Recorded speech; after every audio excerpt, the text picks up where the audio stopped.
Welcome to Writer Pants on Fire, where authors talk about things that never happened to people who don't exist. We also cover craft, the agent hunt, query trenches, publishing industry, marketing, and more. I'm your host, Mindy McGinnis. You can check out my books and social media at mindymcginnis.com and make sure to visit the Writer Pants on Fire blog for additional interviews, query critiques, and more at writerpantsonfire.com. Time is of the essence in an emergency. The first 48 hours are crucial to solving a crime. How long would it take for your family to access important information if you're not there to give it to them? The ability to track locations, spending, who you spoke to, who you texted, any social media interactions, and more are vital information that can help any investigation. With Help You Find Me, you can easily create an If I Go Missing folder. You can use the template on Help You Find Me's website to get started. You can share it with friends and family and edit their permissions so they only see what they need to see. It takes about 3 minutes to create a fully secure file that is potentially life-saving. Your data is safe, encrypted, and protected. Only those you share it with can get access to it. At Writer Pants on Fire, we have partnered with Help You Find Me to help you create your own digital, secure If I Go Missing file. Go to helpyoufindme.me/writer and use the template to create your own file. Welcome to the Haunting, Unearthly, and Paranormal Stories podcast. Each week will be a different event, whether paranormal or some other strange and unexplained happening, maybe even a haunting located near you. These events and stories have been given to us by the people who experienced them in their own lives. These stories will take you to the depths of fear and back again.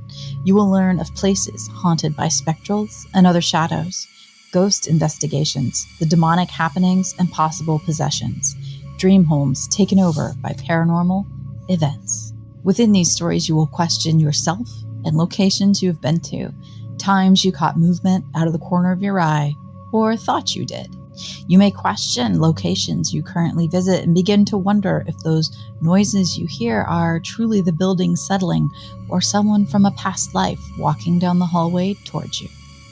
These weekly journeys will lead us down deserted roads, into the deep and dark forests, and through the doors of buildings we should not enter. Pull up a chair as we take a step into the unknown on the Haunting, Unearthly, and Paranormal Stories podcast. Find us at hupspodcast.com. Contact us at hupspodcast@yahoo.com. Believe the stories you choose to believe, or believe in none. It is your choice. We're here with Sabine K. Bergmann and Sivani Babu, who are the founders of Hidden Compass, which is a women-founded media company. So why don't we just start with you guys telling us about Hidden Compass, what it is and what you do? We're excited to be here. We're excited to talk about Hidden Compass. Hidden Compass is a women-founded media company. We're ending the era of junk food journalism by empowering audiences to unite with the humans, causes, and possibilities behind award-winning stories. What that means in practice is that we have a online quarterly magazine of exploration. We have launched a podcast. We have launched an online speaker series, and we have what we call the Alliance, which is like a modern society of exploration, essentially. And all of these elements are showcasing, as Sivani said, award-winning stories, but also celebrating the partnership between us as a publisher, our contributors, and our audience, and kind of inviting our audience in to get to know the people behind the stories, to be able to support them directly, and to be able to participate in what we do as a company. I love it. I struggle as an author. Junk media is the way to put it. I have been kind of railing internally and not always internally, if I'm being honest. I'm an author. I write traditionally. I'm very fortunate to be able to make a living this way. But I have a lot of frustration with the elements of marketing that have no substance, yet appears to actually be what works and sells books. So I become very frustrated at the fact that I apparently have to make a TikTok video in order to really function in the publishing world today. And I'm 42 and I don't really feel like dancing or putting on makeup or participating in some of these arenas that we're being told matter. So I kind of like your ideas about creating a new platform, a new method of exploration, but also just kind of a refutation of that idea of the attention span shortening of the world. It's funny that you say that this is what works and what sells books. It's one strategy that can work to a certain extent.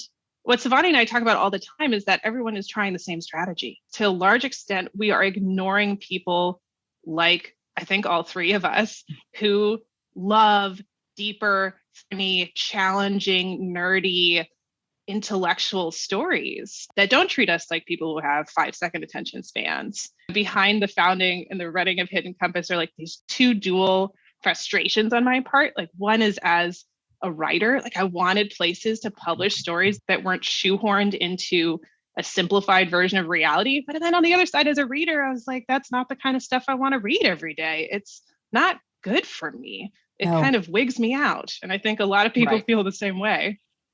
Right. I mean, that's exactly why we founded Hidden Compass. Was as writers, as readers, we felt like we were being pulled in a direction that frankly we didn't want to go in, and that we didn't think was healthy, and that we didn't think was necessary.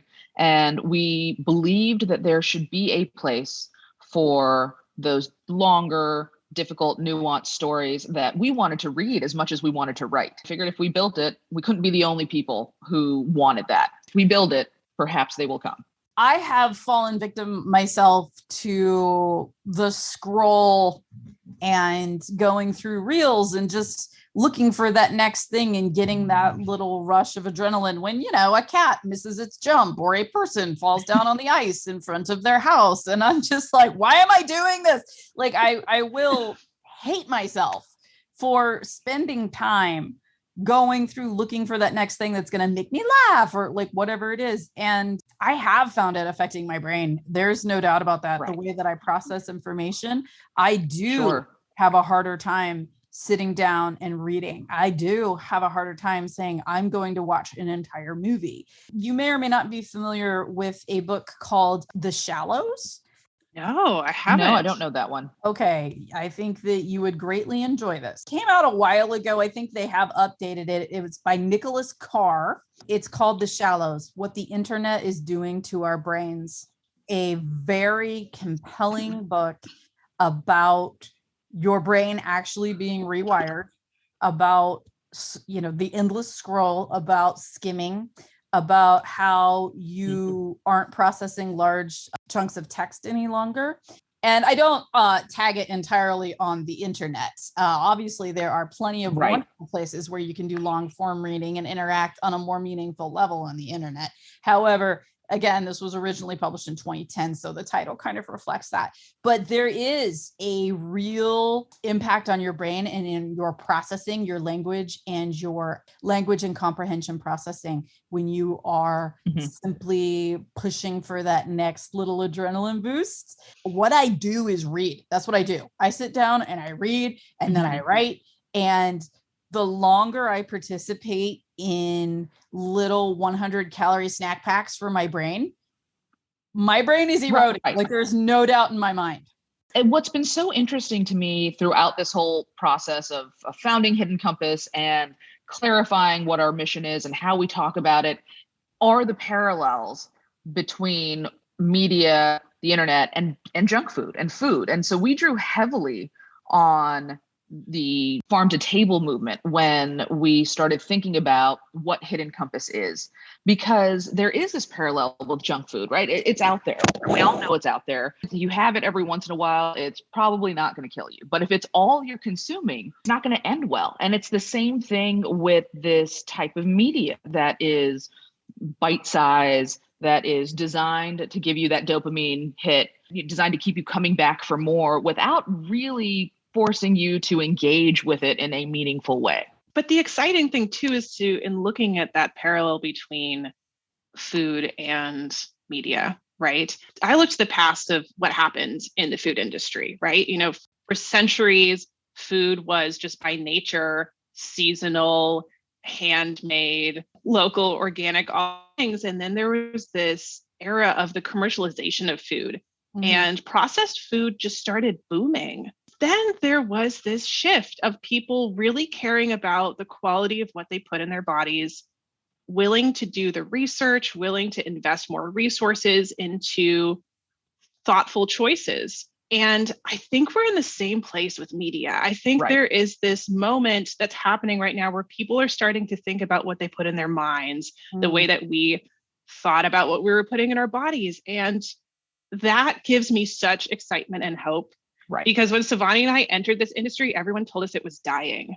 Yes. And I think it's at an inflection point. I think we're at this moment that is so exciting. And this could be the moment when there's a shift towards different kind of media, and it might look totally different in 20, 30 years, or maybe even 2 years.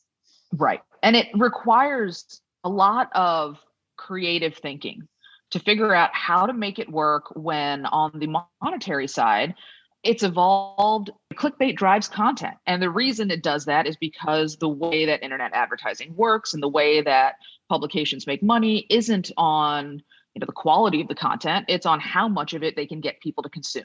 Yep. And so in order to make that shift, it requires publications, media companies, businesses to think creatively about how they can afford to run their company and do the things that they want to do and pay writers what they deserve to be paid, and photographers and artists, and do it in a way that allows them to produce the kind of content that they can actually be proud of and that is nourishing and healthy and mind expanding. And that's been such a big part of our mission at Hidden Compass, is to figure out how to make this work. An industry where the internet and the way that internet advertising has developed is what's driving content. How do we take a step back and rethink that and figure out how we can successfully run a business without falling into that trap?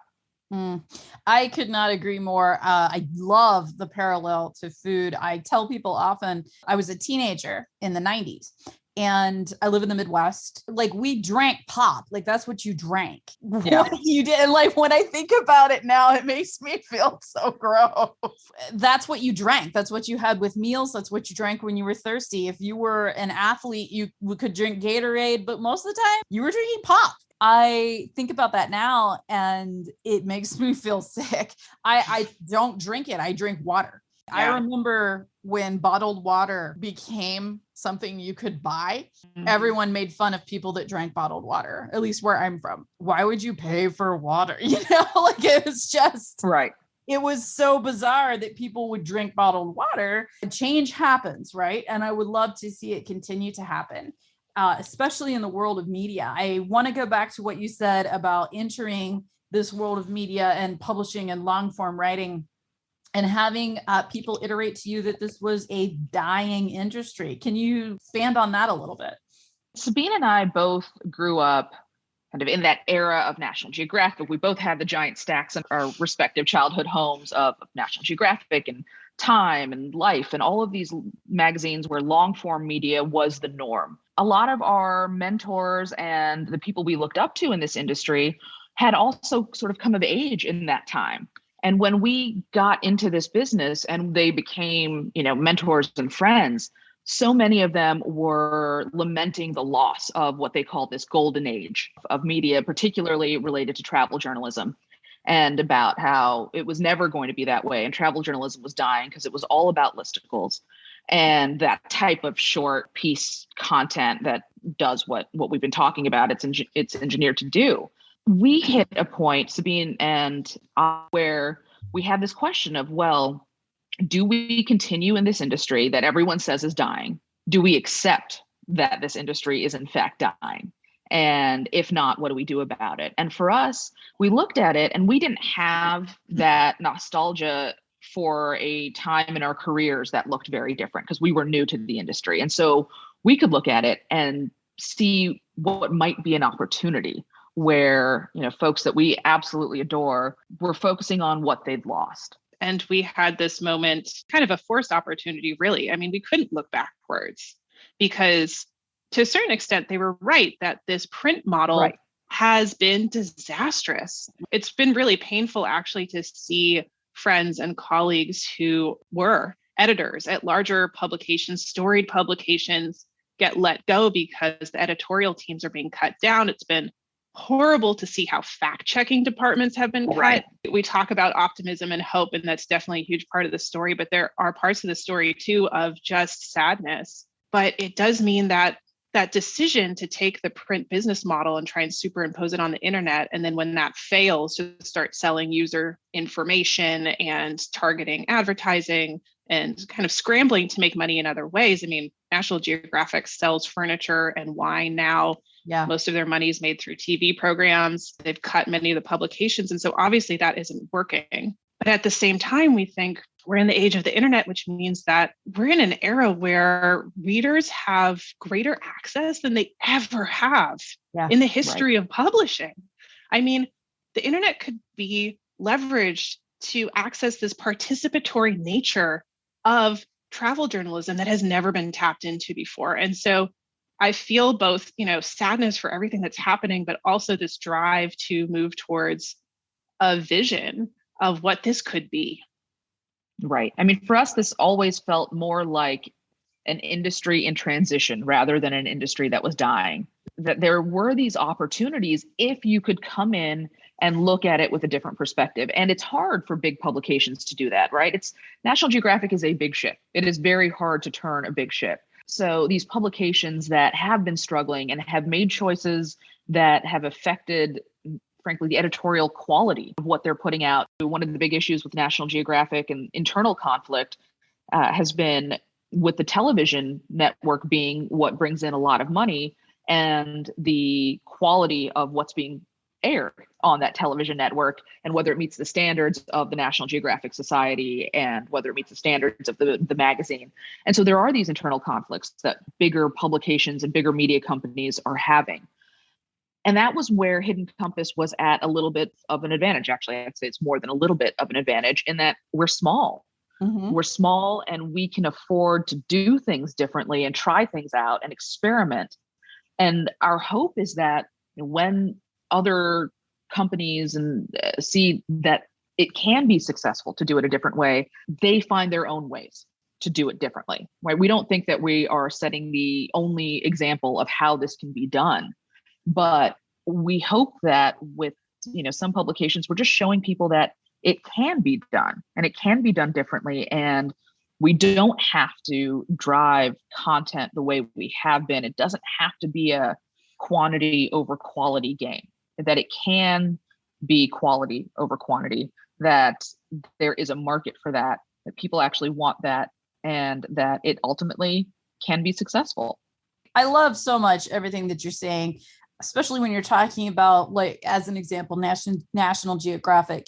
And when you're talking about like their TV channel and questions of whether or not some of the content that is being pushed out is up to the standards. I think that, and I'm not speaking specifically of National Geographic, but in general, man, standards have lowered. I mean, I struggle as a consumer, not just a writer. I struggle as a consumer to find things that interest me. I struggle to find things that are well done, well made, well put together, well delivered. The narrative has to be what I need it to be. And that is where my writer side comes in. So much of everything that I interact with ends up disappointing me.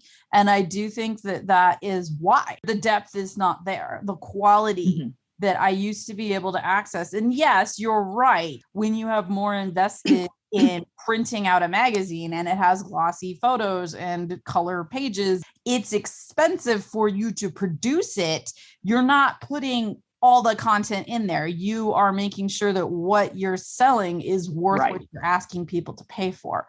When you have unlimited links that you can just throw up, yeah, you're right. quantity is the name of the game, and quality isn't even a word I feel like we use anymore. When we tell people that we only publish 20 stories a year, their jaws drop. I'm sure. That was a thoughtful decision on our part. 40 to 50% of the stories we publish every year win awards for the best travel journalism.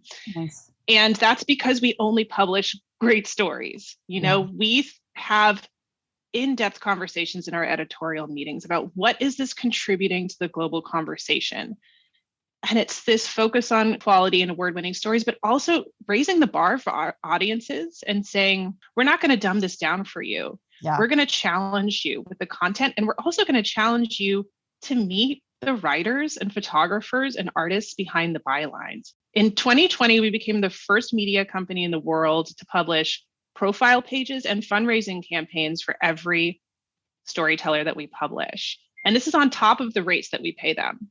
That's so wonderful. We thought, what would happen if we invited readers to support good storytelling? It has been so amazing to see people rise to that occasion and to prove wrong this idea that readers don't care, that people want free content, that people don't want to pay attention. And the growth in readership, we now have tens of thousands of readers. The growth in financial support for storytellers is proving that wrong, that people don't care. They do. Right. They do care. They want to know who is behind the content that they're consuming, the stories that they're reading. And this goes back to that food model that we've drawn so much inspiration from. And I talked a bit, and Sabine talked a bit about farm to table. And that was that shift, right? People wanted to know, they wanted to re-engage with their food in a modern way, right? We were never going back to being subsistence farmers, but people wanted to know where their food is coming from, and they wanted to know who's preparing it and how it's being made. And we took those concepts and we applied them to what we do in journalism and exploration and storytelling, and started introducing people to the folks behind the content that they were consuming, behind the stories. It's been an interesting challenge. I mean, definitely our readership has risen to that challenge. Part of what has been fun and also challenging at times has been asking writers to step out of the shadows and to step out from behind the byline, because Sabine and I dealt with this too as journalists. We're used to, we write a story, our name is out there, it's on it, but that's kind of the extent of our interaction with the folks who read it. We don't usually get the opportunity as writers and journalists to actually put ourselves out there and share more of ourselves in the context of a single publication.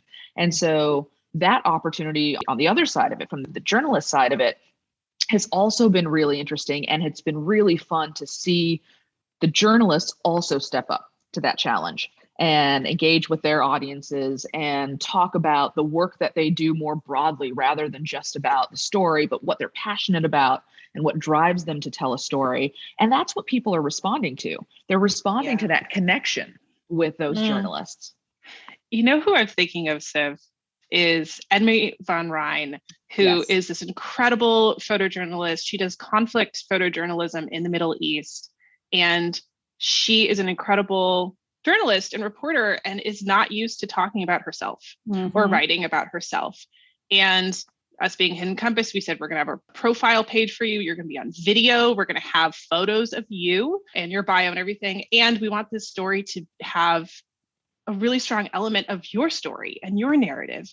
And she said that was really challenging for her. And it's one of, I hate to say this because all of the stories we publish are my favorites, but it's one of my favorites that we've published recently.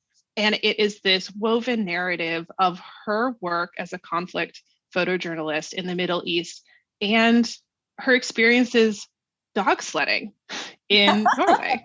It seem like these two disparate experiences that should not work woven together in a story, but they do so beautifully because they're both very much a part of her. And I love that this story does what a lot of the stories that we publish do, which is to humanize journalists. And I think that is something that is so necessary right now. I think we talk about media, we talk about journalism, but how many people can name a journalist, you know, who aren't in this industry? And so to be able to give the general public that opportunity to see the human beings behind stories. And these are stories of exploration. I think it's harder in news to do the same sort of thing because it's polarized in a lot of ways that exploration journalism isn't. This is an important step for people to be able to put faces and names and voices onto the people who are creating the stories that we read every day. I think it's really interesting, the crossover to fiction authors, authorship in general. I can tell you every author that I know, they can write 400,000 or 500,000 words a year. You ask them to write a 30-word bio about themselves, and they're like, right. Like, I mean, it is the hardest part of what we do. I love too the idea of taking this person that is behind the story and making them a full 3D human being. I think one of the things that I resent, and I do use the word resent, is that as an author, I have to market myself. I'm not just selling my books anymore. I have to market who I am and literally market my face and making these videos and all of these things like that. But the way that you're doing it is different. You're not asking your journalists to do a dance on TikTok, like with their cat, I mean, it's like there's depth there. And if someone were to ask me, and people do, don't get me wrong, but if someone were to do an in-depth interview with me about my work, I would be like, yeah, I am all over this. Right. But I'm not doing like the towel drop on Instagram, like for a lot of different things. But it's like, and so funny that you say this, because this has been a challenge for me and Sabine. When we started Hidden Compass, it was a side project. We had our freelance careers. We were both full-time freelance journalists. We were traveling the world, and we thought Hidden Compass would be this little side journal publication that we would put out every quarter, and it would just be this little thing that lived on the side. And that quickly turned out not to be the case. And a big part of what changed when we realized that it was going to do well was we also realized that we had become the faces of the brand, and that people had to connect with us as individuals. And that was hard for us because neither of us were wired that way. That has been part of this journey. But I also think it is what has allowed us to bring that same thing to our journalists in a way that is comfortable and doesn't feel demeaning, because we feel the same things that they feel. It didn't come naturally to us to put ourselves out there as individuals rather than as people behind Hidden Compass and Hidden Compass being out there. That didn't come naturally to us. And we recognize that it doesn't come naturally to a lot of the wonderful folks that we work with.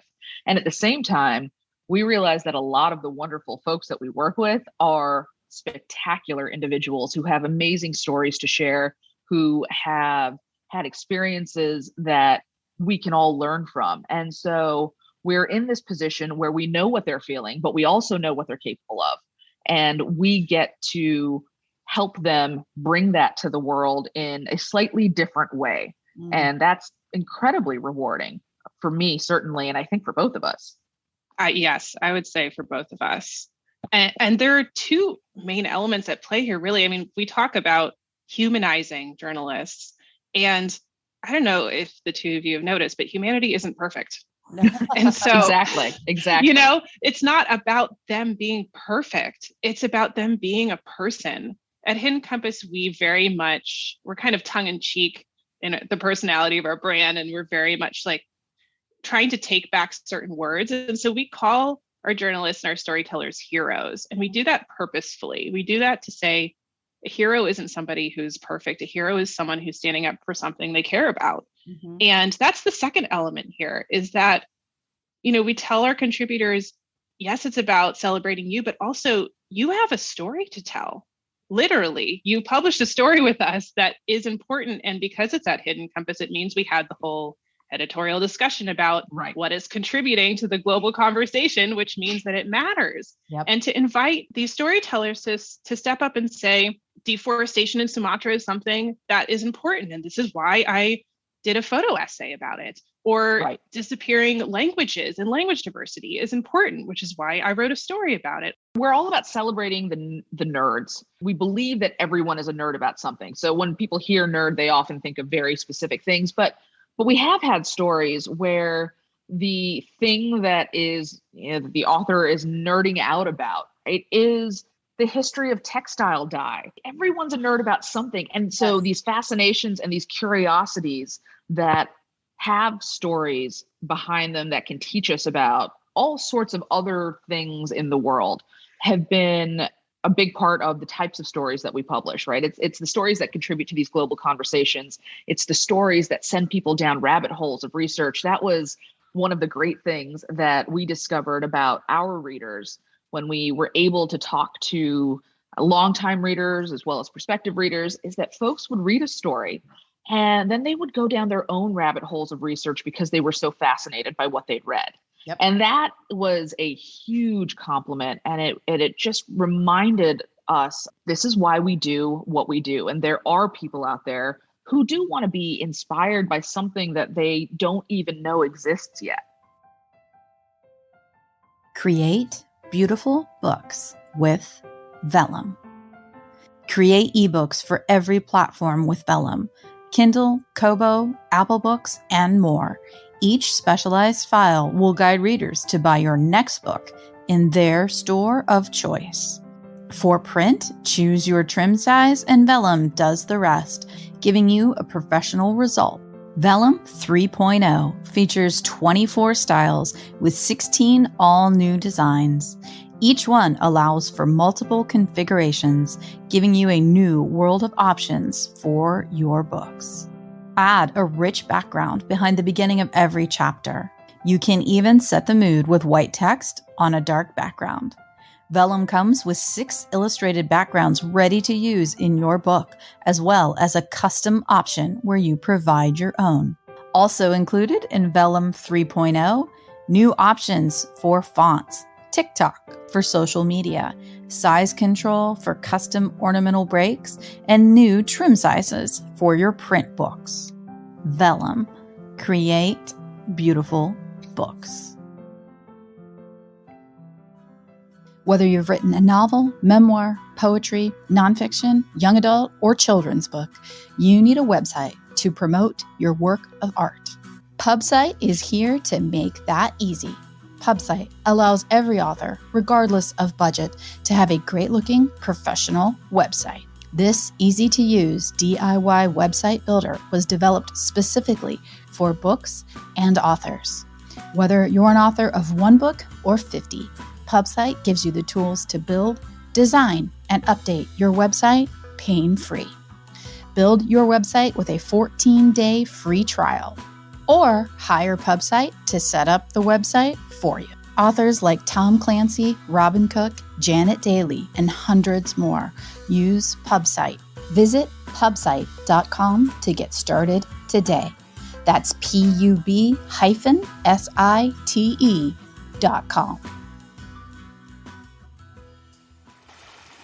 Started in the midst of the pandemic, the founder of Hydronique Hydration, a frontline healthcare worker, began developing constant headaches due to not being properly hydrated while on the job.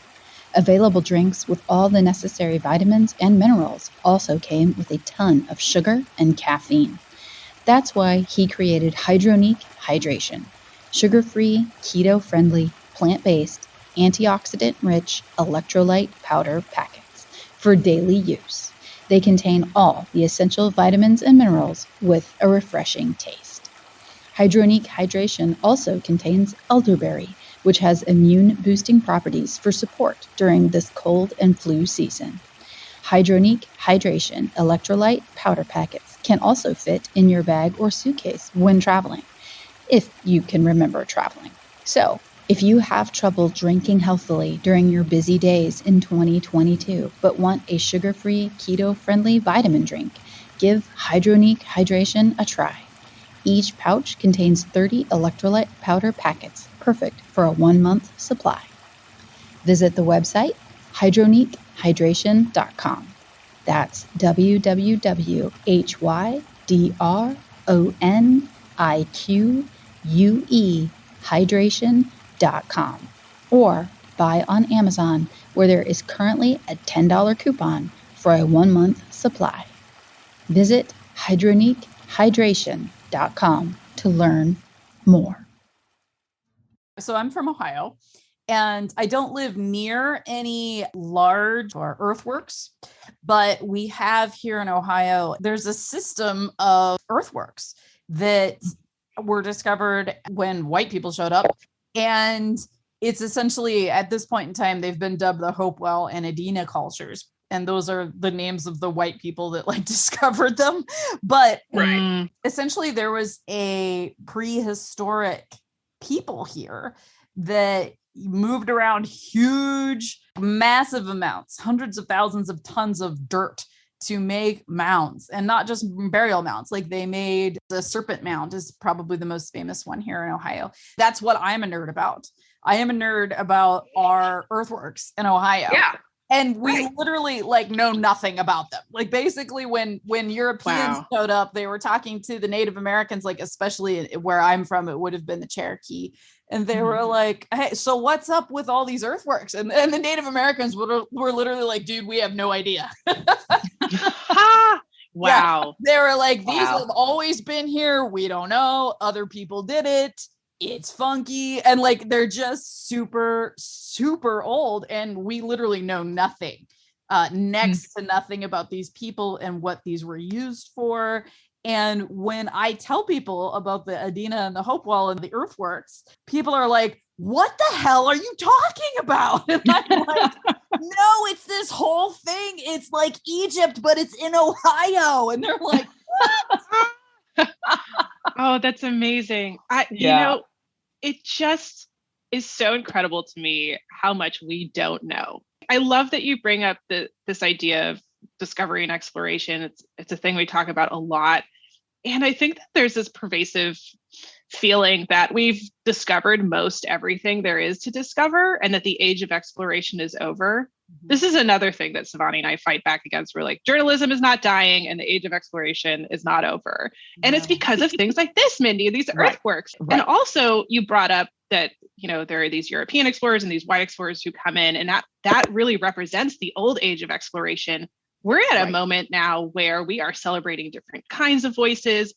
The age of exploration now is not just about being the first Westerner to set foot on top of a certain mountain. It's about frontiers that are ethical, communicating across cultures, across generations, that are intellectual frontiers as well. And these questions, not just of what's out there, but what is our role here on this planet, if not in the universe? And these are huge, exciting questions where we can hear from different kinds of voices now in a way that we just didn't before. Right. I mean, exploration used to be about conquering, and it used to be about being the first generally Westerner, generally white male Westerner up a mountain, or to plant a flag in a place where there were already plenty of people who had been there forever. Now we're at this moment, like Sabine said, where it's not about conquering. It's about understanding, and it's about reckoning with the past of exploration and the fact that exploration used to be about exploitation. It used to be about, quote unquote, discovering a place where millions of people already lived and then figuring out what you could take from it. And now it's about understanding and trying to learn from the people who are already there, rather than coming in and trying to tell people how they should be living or how they should be protecting their environment, or telling them what the thing is that they've been living with forever. It's about understanding and listening. And it's taken on these forms that aren't just physical. It's not about being the first to some place, right? It can also be just about going deeper rather than broader, and about actually understanding the ecological consequences and the ethical consequences, the historical consequences. And there are all these types of exploration. And so, you know, when we talk about being an exploration-driven media company and magazine, people often take that as, you know, physical exploration, it's science, it's these, and it is those things, but it's also all of these other things that are fascinating and inspiring. And like Sabine said, this is why we don't feel like the age of exploration is over. It's just different now. Agreed entirely. I am very interested in the history of, like, literally where I live. People ask, if you could live at any time or any place in history, where would you be? And I always say my own backyard 1,000 years ago. I think that would be amazing. Because it's a completely different place. I love what you're saying about exploration because, yeah, I mean, I live in Ohio. I live very much in the middle of nowhere. And there are so many things that I can learn in a, let's say, 2-mile radius. There's a piece of property down the road where there's a stream, and it was used by, I believe, the Cherokee for their tanning. They tanned their hides on that bank. And I'm always saying to myself, I need to go down there and like look around and look for arrowheads and look for tools and do these things. And, I haven't done it yet. There are so many things that are just literally in my own backyard. My house was built by a Civil War soldier, and I have come across so many things in the yard, just like digging or gardening or cutting up a dead tree, and the roots come up and there's like, oh, here's a horseshoe and here's an old plow, and it's just it's amazing to me when you're speaking of depth. And it's like, no, we're not talking about sailing off into the sunset. It's literally can be 2 feet underneath your feet in your backyard. Right. It's so interesting that you mentioned the in your backyard aspect of it, right? Because that is another part of exploration. So you have to go far afield to these quote unquote exotic places. We published a story that I really enjoyed because it was about the Channel Islands off the coast of Santa Barbara in LA. And I can literally see a Channel Island from my window. I'm based in Santa Barbara. And these islands are incredibly biodiverse. They were never connected to the mainland. And so animals have developed and evolved there somewhat independently. And it's referred to often as the Galapagos of the US. We published a story by a gentleman named Alex Krowiak, who's a naturalist who had spent time guiding on these islands and photographing. It was a beautiful photo feature. He's a wonderful photographer as well. But what had been missing in all of these stories about conservation successes on these islands has been the human history that had largely been overlooked. These are islands that are located right off the coast of some of the most populated parts of the country. And people who live within eyesight of them largely don't know the history of them. Yeah. And they're right here. And they are fascinating. They're these islands where the oldest dated skeleton in the Americas that was found there. I grew up in this area and I'm familiar with the islands. I learned a ton in editing that story, but also I know so many people who have no idea that is just right off the shore. So it's great when we can kind of reframe what exploration could be and show that it really is valuable, but it's also accessible to everyone because it doesn't require you to spend a ton of money and travel around the globe. It really could be your actual backyard. This is the power of storytellers too. Right. Mindy, you sharing all of these incredible historical aspects of where you live in Ohio, and Alex, who's writing about the Channel Islands. Storytellers, they're so often the thread that connects us to our own backyards, back to previous eras, to each other. I mean, I am such a believer in the power of storytelling. And my background is actually in environmental science. I had this moment when I was in college. I was working with indigenous subsistence farmers in the rural Andes. This is 2008. And I was putting together a scientific report that never got published, actually, because the country fell into a state of civil unrest. The wonderful outcome of that is that I ended up being stranded in these remote rolling hills at 14,000 feet of elevation with a couple of colleagues and a Spanish Quechua translator. Oh, wow. And I'm with people who don't use the Western calendar, who live by oral traditions that have been passed down for hundreds of generations, roughly 400 generations, which goes back to the advent of Andean agriculture thousands of years ago. And I had this moment of, oh my gosh, the power of these oral traditions, the power of these stories that convey what we as a people, as a species are learning, have learned, have yet to learn. Stories are how we have that global conversation, but also intergenerational conversations. Yes. They are our keys to interpreting the universe, to conveying knowledge and expression, to connecting with our peers and ancestors. I have goosebumps as I'm saying this right now, because I cannot believe that I get to spend my life working with storytellers. I can't imagine anything else I would rather do. I agree. I love being one, and I love thinking narratively, which is just how my brain functions and always has. So I live in like I said, a really old house. I think it was built in 1857. And everybody was like, you are crazy to buy this house and to want to live in a house that is this old. And I'm like, no, I'm classy. I'm like, this is amazing. Like, my house has history. If you go down in the basement, the beams are actually, they were cut by hand. There's hatchet marks. And wow. Everything about that matters. And, that all goes back to the 15-second attention grabbing and everything that has, I feel, very little substance. I feel that way sometimes about architecture. I can have that reaction to architecture, and I need my house to matter.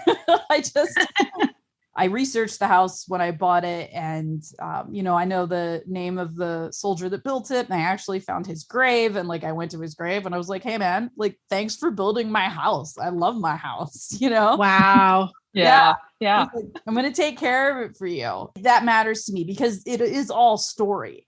And we are all people populating the stories, no matter how old they are or where they happen. Well, and storytelling too, it's about connection. It's about that history. But for me, I also always look at it as storytelling is also about advocacy. So Sabine's background is environmental science. Mine is varied, but I was a federal public defender. Every career I have ever had. So I've been a lawyer, I've been a teacher. I have always come back to story. Yeah. Everything's about story. And it's how we actually make changes in the world, the important changes and the detrimental ones too. It's all about story. And so when I look at what we do and when I look at what I used to do as a lawyer, it was always about telling the story as a form of advocacy. And this is something that I have carried over in my life that's connected to Hidden Compass. I teach these storytelling for social justice workshops to aspiring public interest attorneys and things like that. But it's also something that gets carried over in the stories that we publish. We maintain journalistic integrity. We fact check every story thoroughly, but there are stories that are illuminating conservation efforts or the need for conservation or helping us think about things in new ways. There was a beautiful story that actually was separate from all of the conservation type things that we publish that was written by a woman, Shireen Sherrard, who is a Black professor, chair of English and literature at Santa Clara University. And she wrote about her experience surfing for the first time in Hawaii and tied it in with her experience as a Black woman dealing with and managing risk in just day-to-day life. And so here was the opportunity to make people think about things in a new way, in a way that might affect how they think about certain social issues that are currently at the forefront. And it's so important to me that we get to use story to not just make those connections with people, because that is incredibly important, but also to show people the world in which we live and the world in which we want to live. I'm going to jump in and showcase Hidden Compass fact-checking in action. Shireen Sherrard is the chair of the English department at Pomona College. She teaches African-American and Caribbean literature. We got it right. Well, that matters.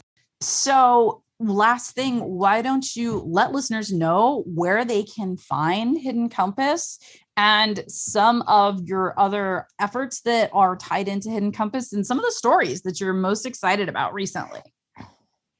Sure. We're at hiddencompass.net. So pretty easy to find us on the internet. On our website, you'll find information about the Alliance, which we, I think, mentioned pretty briefly earlier in this conversation. But the Alliance is our modern society of exploration. And we launched it at the end of last year. It is an opportunity for people who want to take the next step and connect with a community of folks who not only want to support exploration, but who want to have a say in what modern day exploration looks like, and who also want to join us in standing up for the values that we believe in, which is that journalism, science, history, and hope are worth protecting.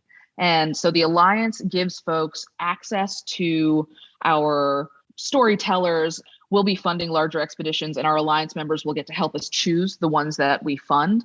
They will get to interact with folks who are on those expeditions and to learn what goes into a big endeavor like that. It's our effort to build the community around exploration. Definitely go and check that out. And then in terms of stories that we would point you to, it's so hard to choose, but our latest issue, so every issue publishes a theme, and our latest issue, the theme was layered exposures. You should jump into that one.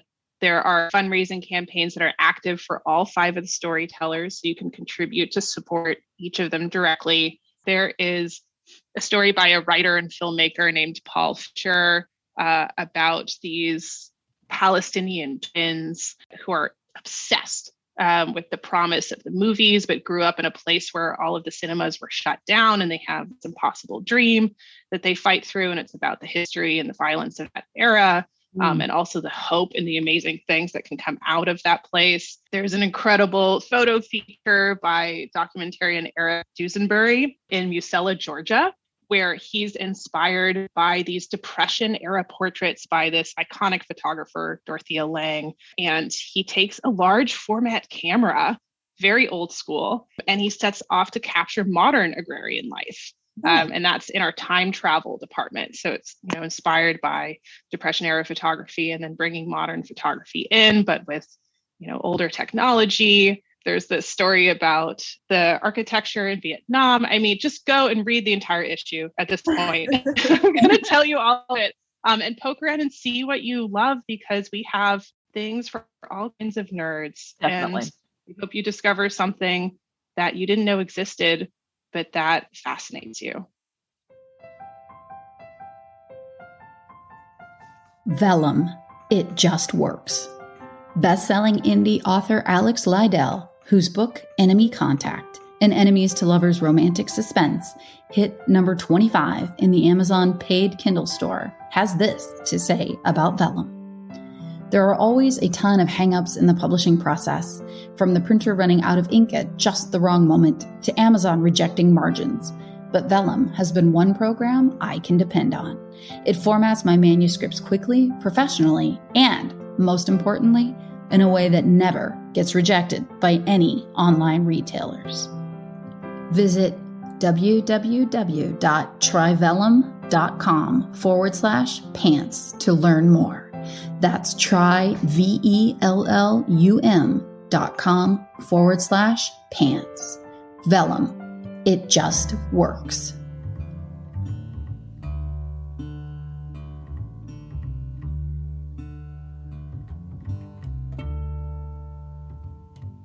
Writer, Pants on Fire is produced by Mindy McGinnis. Music by Jack Corbel. Don't forget to check out the blog for additional interviews, writing advice, and publication tips at writerpantsonfire.com.